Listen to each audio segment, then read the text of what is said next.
Good evening, everybody. Mike's MMA Picks here, taking a look back at UFC Vegas 74, where we had some controversy in the main event of the evening between Kai Kara France and Amir Albazi. We had 13 fights in total, so a number of finishes, and it was a, I wouldn't necessarily say spectacular event, but there were some questions answered. From my perspective, it appears as though Kai Kara France, as well as Amir Albazi, still have some work to do if they are going to get to the top of this men's flyweight division. Looking forward to an upcoming matchup between Alejandro Pantoja and Brandon Moreno in the near future. But let's take a brief look back at yesterday's card, where we saw a number of underdogs come through. We also saw folks smashing their opponents. In this spot, the first bout of the evening, where we had Felipe Lins taking on Maxime Grishin. Grishin looked his age, 39 years of age in that matchup. Got caught against the fence, appeared to be landing the more significant strikes against the fence, but the longer the fight went, it was a stalemate at times. Felipe Lins got off early and coasted to the finish line. We saw a few fighters on this card end up coasting to the finish line, and Lins was one of those fighters. Looked great on the scales prior to this fight taking place, and again, that might have been the end of Maxime Grishin. Be interested to hear if you also believe that could potentially have been the last fight of Maxime Grishin's career. Not necessarily a great look, but again, you have someone who's at the end of their road. LP, pleasure to have you on board here. Next up, where we saw Damon Blackshear, who walked away the victor as an underdog here against Luan Lacerda. Lacerda came in as the -155 betting favorite.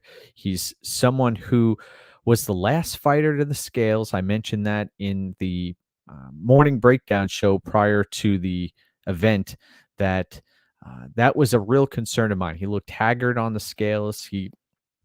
Lacerda carried that into this fight. That was pretty clear. After only 3 or 4 minutes, he appeared to gas out. And this is somebody who ended up taking the third round off of Cody Stamann. So I want to also give a lot of credit to Damon Blackshear, who came in prepared.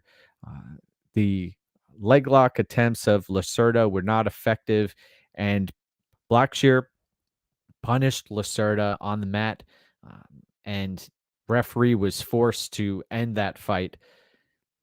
Lacerda bloodied, beaten, huffing and puffing at the end of the first round. I caught one of my, actually, I think there were like 3 or so tweets that ended up on the broadcast last night, but one of them was that Lacerda was huffing and puffing towards the end of the first round.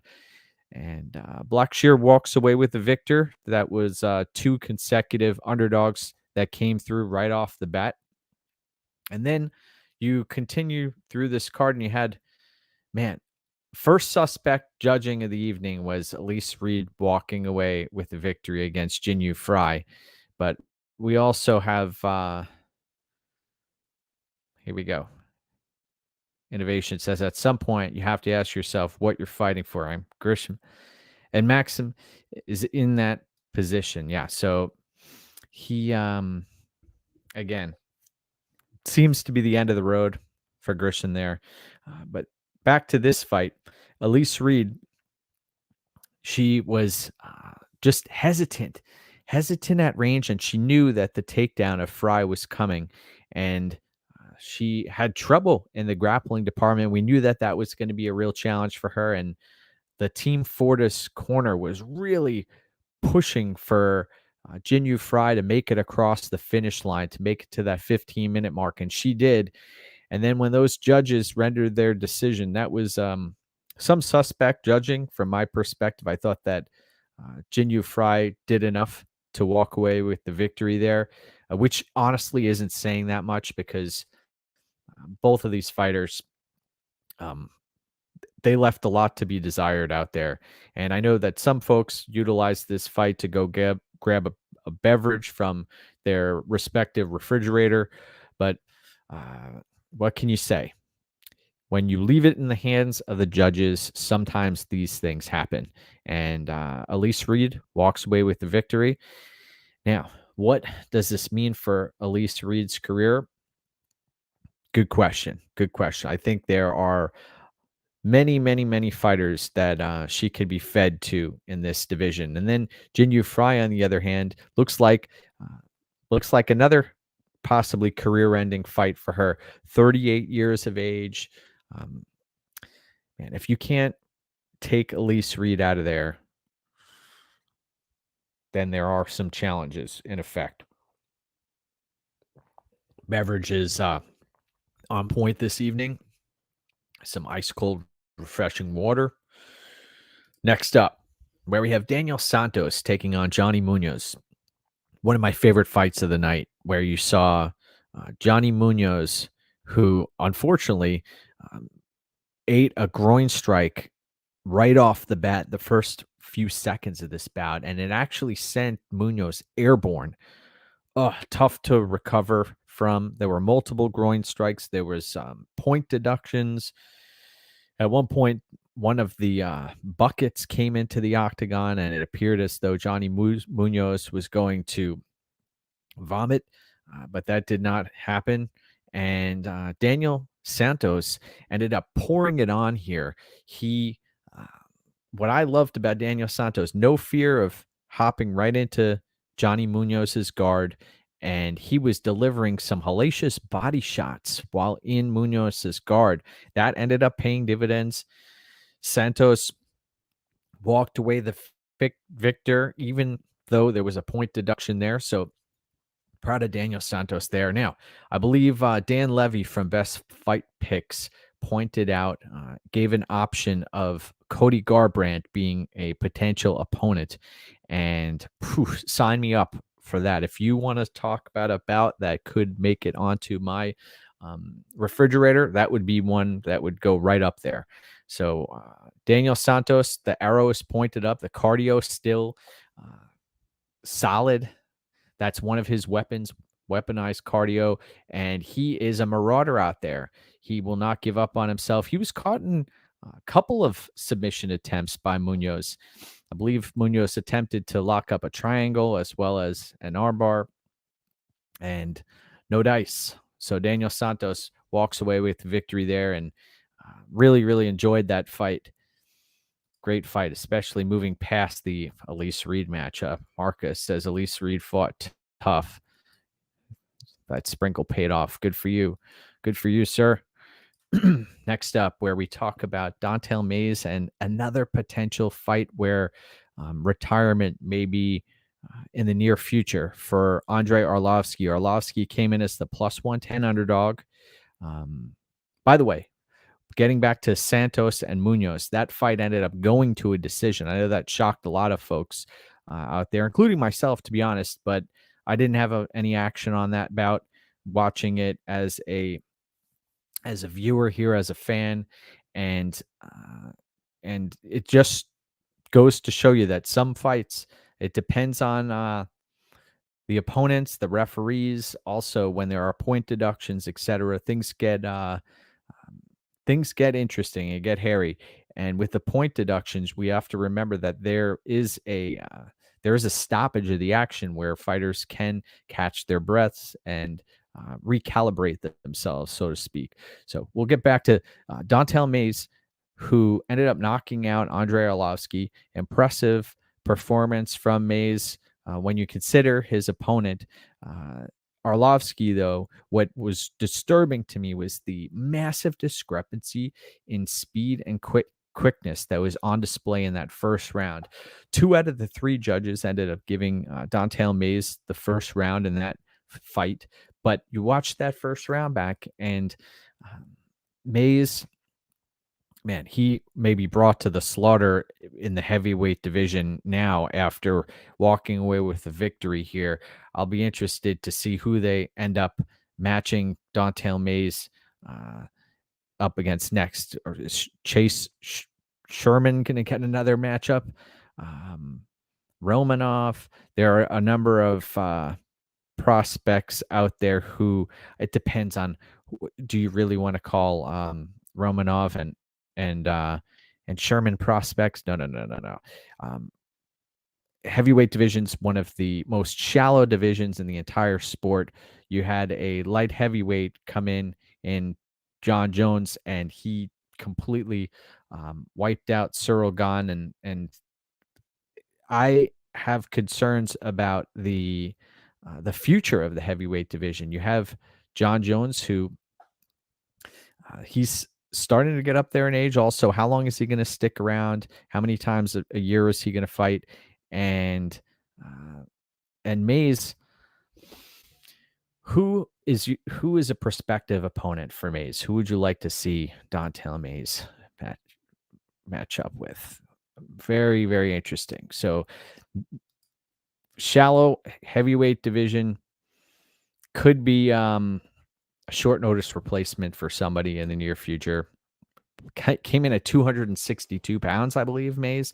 And then Arlovsky, um, that chin ended up coming out, rearing its ugly head again here, and not much to look forward to in regards to Arlovsky. I know he's been cashing some large checks every time he shows up for a UFC fight, but that may be the last time we saw Andrei Arlovsky inside of the octagon.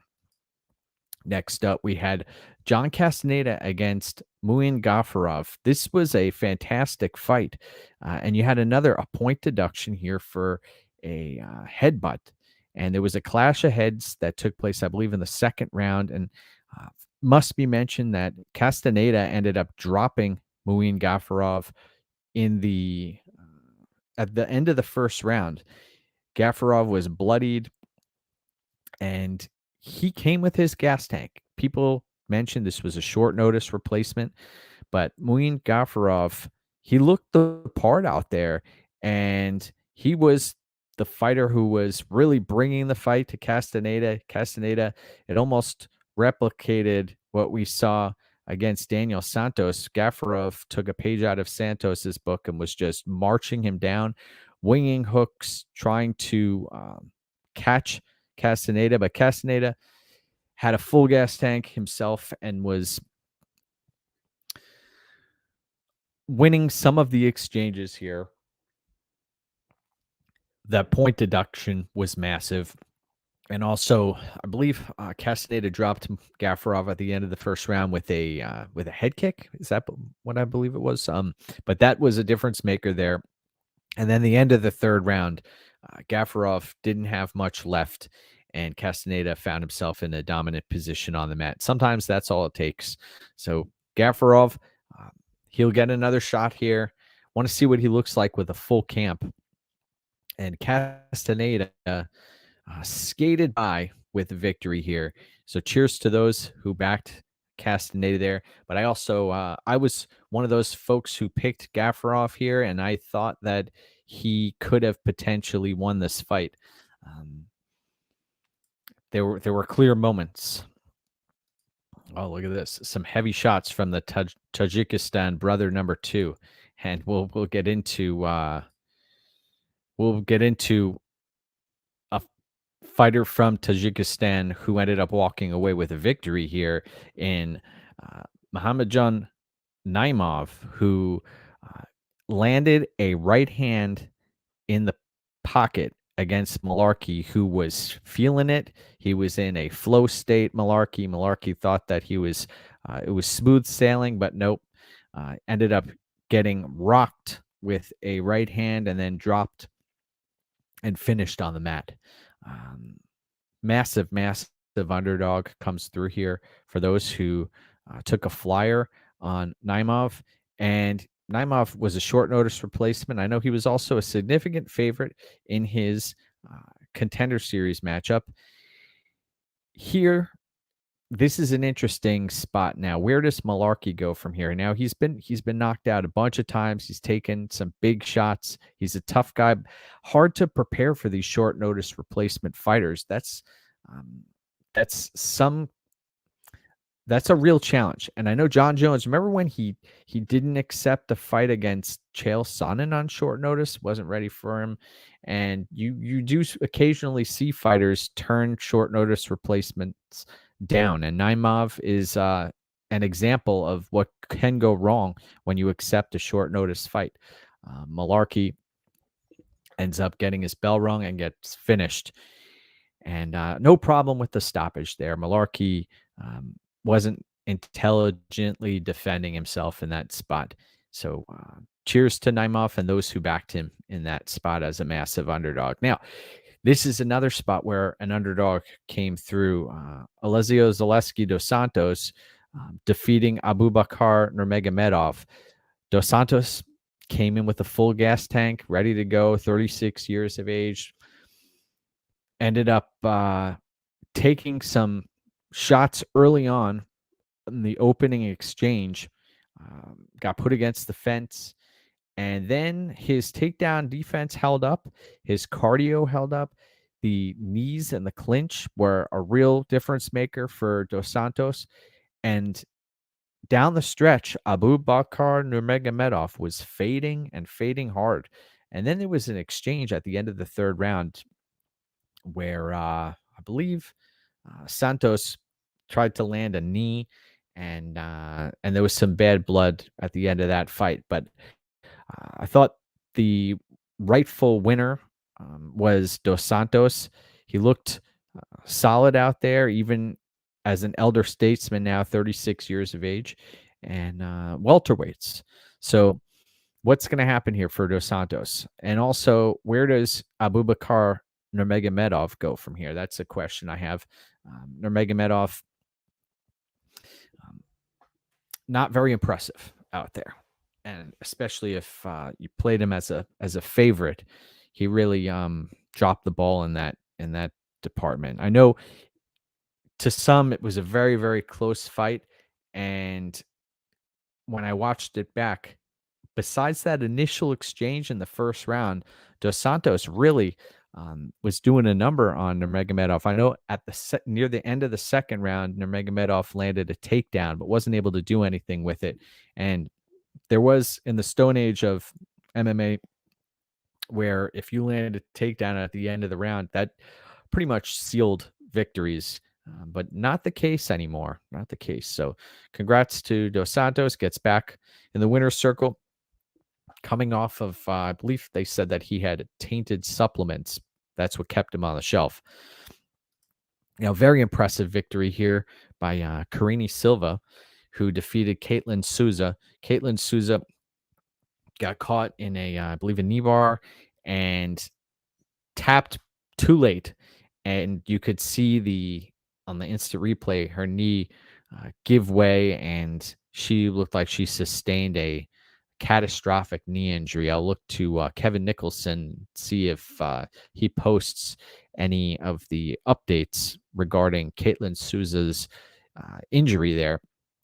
But the highlight and the spotlight needs to now be placed on Karine Silva, who is a finishing machine, dangerous fighter, is out for the kill when the octagon door gets locked behind Karine Silva. You know that you're in for an exciting fight. And I was elated to see her walk away with the victory there. It's interesting. A lot of folks were, I looked at the betmma.tips where you can see who's on which fighters, and it looked like Caitlin Souza was backed fairly heavily here. And you saw that reflective in the line here also. I believe it got into the minus 180s at one point for Karine Silva. So happy for Karine Silva to walk away with a victory, and she is a force to be reckoned with. Be interested to see where she goes from here. And Caitlin Souza, it appears as though she has a lengthy recovery process to get through before she's back inside of the UFC's octagon. So she's one of the fighters who um, her stock definitely went up, Karine Silva, and all eyes will be on her next time she gets inside of the octagon. By the way, I was hopefully we get Karine Silva against Priscilla Cachoeira.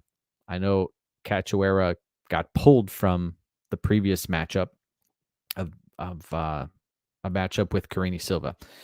So rebook that fight for me, please. Thank you.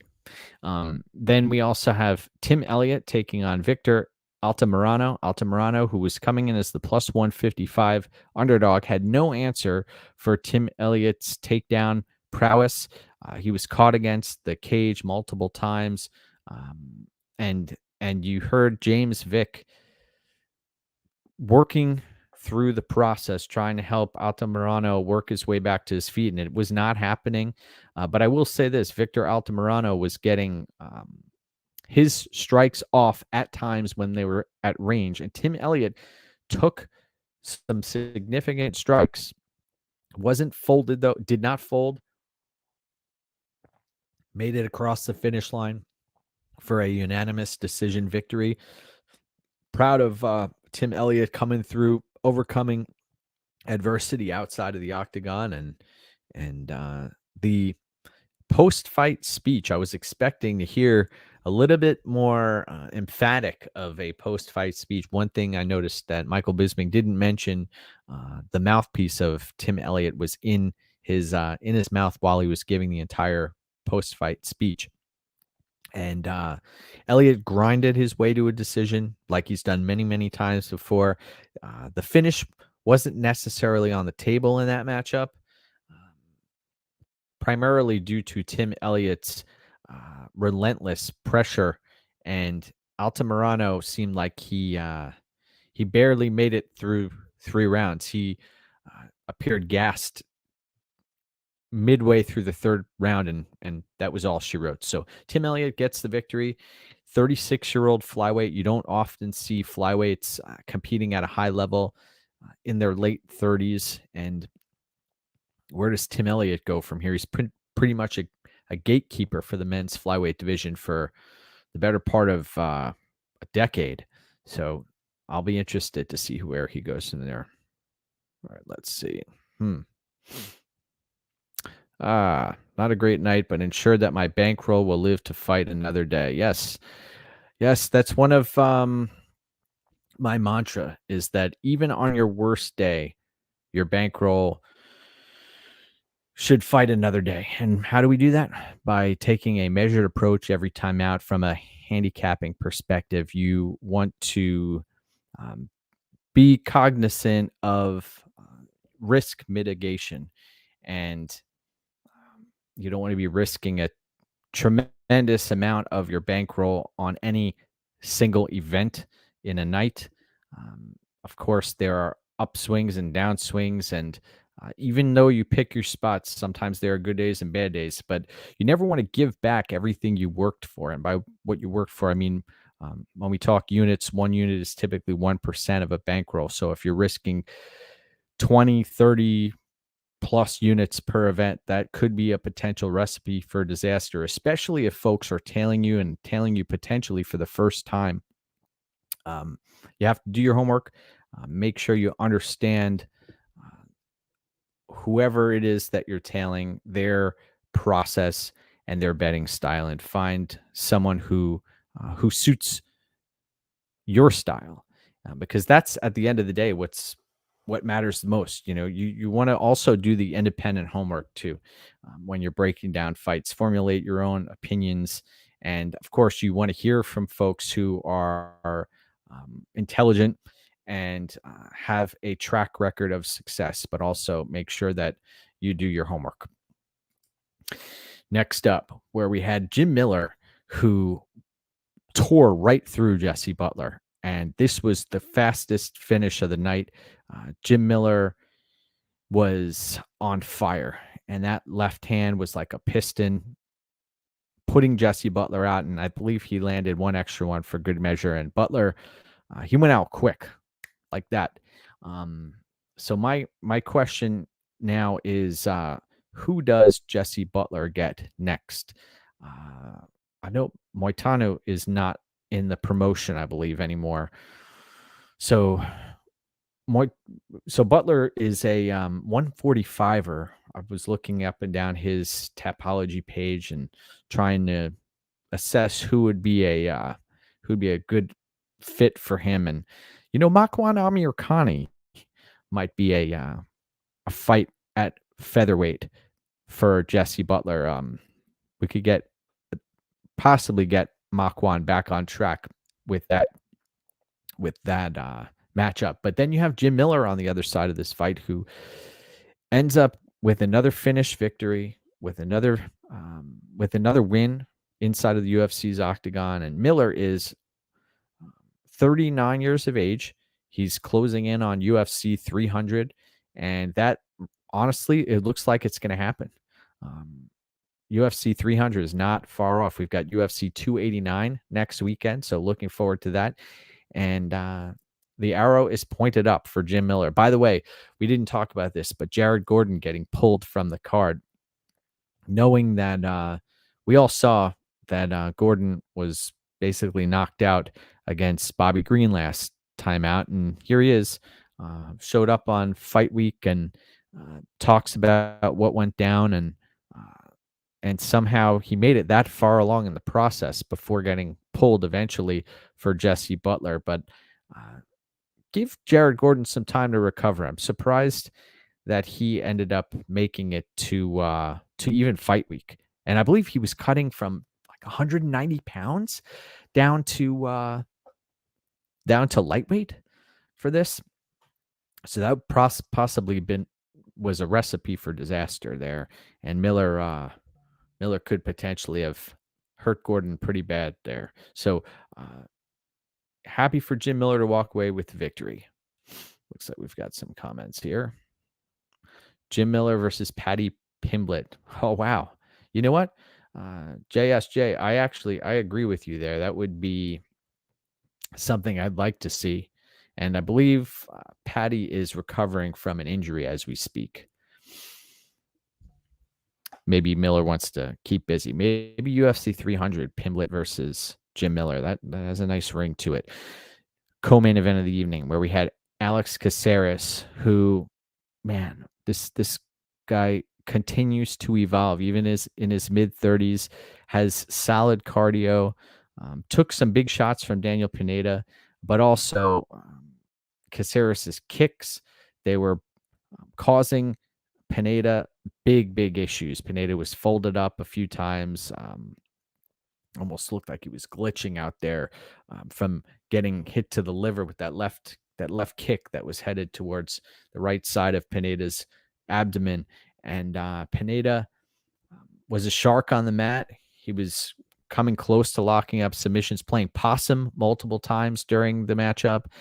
And this was a fight also that I think caused a lot of people some challenges here, as far as the fight ending up on the scorecards, because this fight, this was one of the heavier played fights for Fight Doesn't Go the Distance, and it ended up going the distance, and Alex Caceres walks away with the victory. So Caceres still going strong, continues to evolve, slick on the feet, and then also slick on the mat. That wiry frame, that wiry noodly frame. I've seen Caceres fight in person multiple times. I know the throw that he's got going on. It's interesting how between him and Pimblett and others, the way their hair, almost like a wave when they're hit with a punch, it flops around. And I've always wondered how the judges take that into account when they see a punch land, and then it's accentuated by their hair flopping around. And when you have somebody who has a shaved head or high fade, they typically, the punches don't seem to have, from a visual perspective, as much of an effect. Of course, when they're landing flush, I mean, we see it, but from the judge's perspective when they see this the sweat fly off of the hair, et cetera.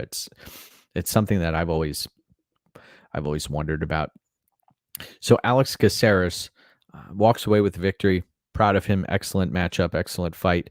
And he beats a Daniel Pineda, another fighter who's in his late 30s, coming to the end of his respective mixed martial arts career. So we've got 4 or 5 fighters here who looks like their careers are coming to a close.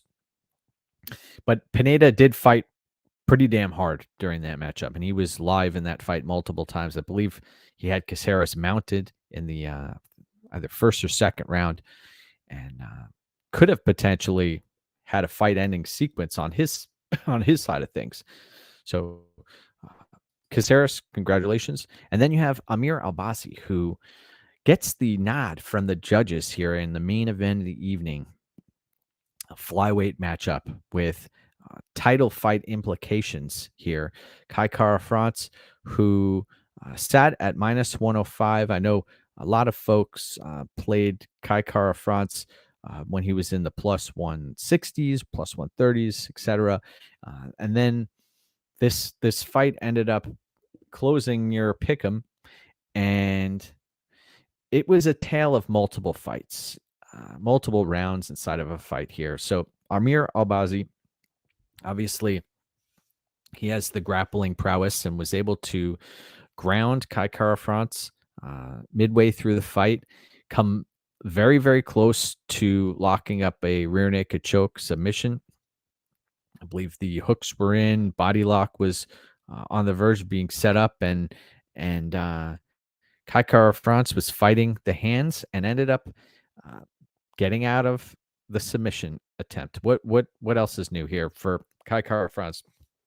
And then he ended up turning the tide late in the fight, but it wasn't enough in the eyes of the judges. And when you look at the scorecards, um, there are some questions here that folks may have, and legitimately so, especially if you were holding the Kai Kara France ticket. My heart goes out to anybody who was holding a Kai Kara France ticket, because in the eyes of many, he appeared to be the victor.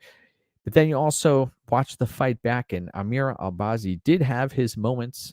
He looked like he took round 1 and round 2 and potentially round 3, but it was a very, very close fight, and it wasn't as clear cut. And Marcus Williams is in our chat here. He cashed a substantial ticket on Amir Albazi. He says, I had money on Albazi and have to admit that I thought Kai clearly won. I was expecting better from Albazi's grappling, but he came extremely close to choking out Kai in round 3, which I agree. Closely lined fight. My official pick for the fight was Amir Albazi, and I was on the fence with this fight all week because of the viable paths to victory that both fighters showed us in previous matchups, and this matchup that we got to see last night. But I will say that both of these fighters, you can see clearly they have some holes in their game, and they have some work that they need to do. From Amir Albazi down the stretch seemed to really fade, and I know he hadn't gone 5 rounds before, and same can be said for Kai Kara France, but Kara France started to turn it up late, and he just it's a matter of, I don't think Kai Kara France is championship quality. He's pretty close. He's a fringe contender here, someone who's uh, learned from his mistakes, and I believe that Kai Kara France should have been awarded the victory here. But this is one of the games we play. It's a dangerous game sometimes when you're laying your hard-earned money on fighters inside of the octagon, and if they don't finish the fight, then it's in the hands of the judges, and you're at the mercy of 3 individuals who are sometimes they look at it through different lenses, each of the judges. So makes things complicated, and it's another layer of risk. So it's one of the reasons I advise a measured approach every time out, and to avoid laying anything over potentially 5% of your bankroll.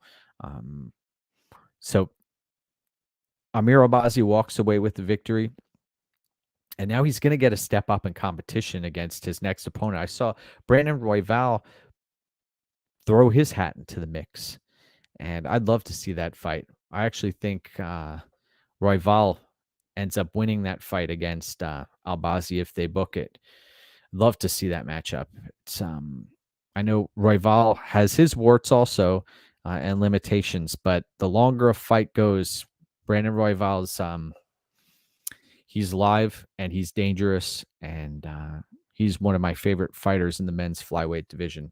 He can beat any flyweight on any given night, and in this matchup between Amir Albazi and Kai Kara France, we saw pretty much the ceiling of both of these fighters. Albazi, he's a serviceable flyweight, but not necessarily, in my eyes, the championship caliber. I think he's going to run into issues against fighters like Pantoja, and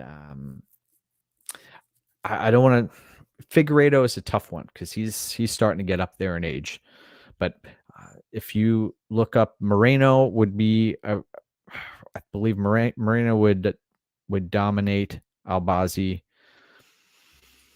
Marcus says, one thing I noticed from being at the Apex multiple times was the judges spend more time watching the fight through the octagon instead of using the TV screens in front of them. Yeah, I've been to events also, and I've always wondered that myself. When you watch the fights, even if there's a crowd around, and there's corner noises, and then you have many distractions potentially for the judges. So there's a lot going on, and it's another risk that we assume when we're making bets on these fights. So my advice is everything in moderation, and there is an edge here that you can get. I know even when you look at my betting track record, it's I've been hitting bets at 62% for many years, but that's primarily because I try to pick my spots and not force any action. I would rather be, of course, you want to profits number one, right? You want to find and assess value, et cetera. But also, like other fighters have said, when you cash a ticket or after an event, you most of the time have a week to wait until your next opportunity. So want to try to make the most of those opportunities, and especially when it comes to these fights, I try also to target fights that don't go the distance. So the judges are taken out of the equation, and this was actually one of them. I ended up not cashing. Albazi Cara France fight doesn't go the distance, and I got that locked in at minus 115. It ended up closing. I saw it at 135 on some books. I saw minus 160, etc. on others. But that did not cash, and it was close to cashing when Albazi had that submission locked up, but ended up not cashing. They went all 5 rounds. Both of the fighters' cardios and their chin held up, and that's one that we don't get back. So we live and we learn, and it was a half unit loss on the night for me, and I'd like to congratulate everybody who had a winning night out there. So you want to limit your losses and maximize your wins, and you do that through risk, cost benefit analysis, etc. Marcus says, do you think Albazi's grappling isn't as good as some thought, or Kai's grappling defense was that much better? I think the takedown attempts of Albazi, you could see that is not his greatest strengths. His greatest strength, once he has the takedown, then he can go to work. But it seemed like it was draining Albazi against the fence when he was trying to get Kara France down, and there were times that Kara France was able to work his way back up to the feet fairly quickly, and that was something that stuck out to me. Uh, I know it when I watched the tape prior to the fight. Also, Albazi's takedowns aren't his greatest strength. He has to find a way of getting the fight to the mat for him to be successful. And then also, you do watch his regional competition. Also, I know he's been a heavy hitter recently, but that isn't necessarily his game. So uh, it was a closely lined fight for a reason. I did not play a side in this matchup, but um, I I leaned after watching the fight. If you asked me who won the fight, I would say Car France should have gotten the nod from the judges. So we live, we learn, we continue down the road. That is the UFC machine here, and lots of mixed martial arts coming up in the near future over the next few months. I believe we have a fight card every week for a few consecutive months now, and got to keep your eyes on the prize, one fight at a time. UFC 289 coming up next week. Made a couple of plays in the lead up to this UFC 289 fight card, and one of them was Nasruddin Imavov against Curtis, who that should be an interesting matchup coming off of a loss to Gastelum. And then Dan Ige, who's taking on Nate Landwehr. So looking forward to that fight as well. And then the main event of the evening, where the fannies will be in the seats for Charles Oliveira against Benny Dariush. That should be a hell of a matchup. Looking forward to that as well. Everybody in Vancouver, get ready because the UFC's headed your way. And want to wish everybody a fantastic rest of your evening. Thank you for tuning in. We're at the 42-minute mark here. So one of my goals was to try to keep this to a quick recap. We talked about all the fights on the UFC Vegas 74 card, and want to wish you a fantastic rest of your evening. So we'll catch up throughout the week, and I am going to be putting additional content out early and often. So appreciate you, and take care. Thanks again.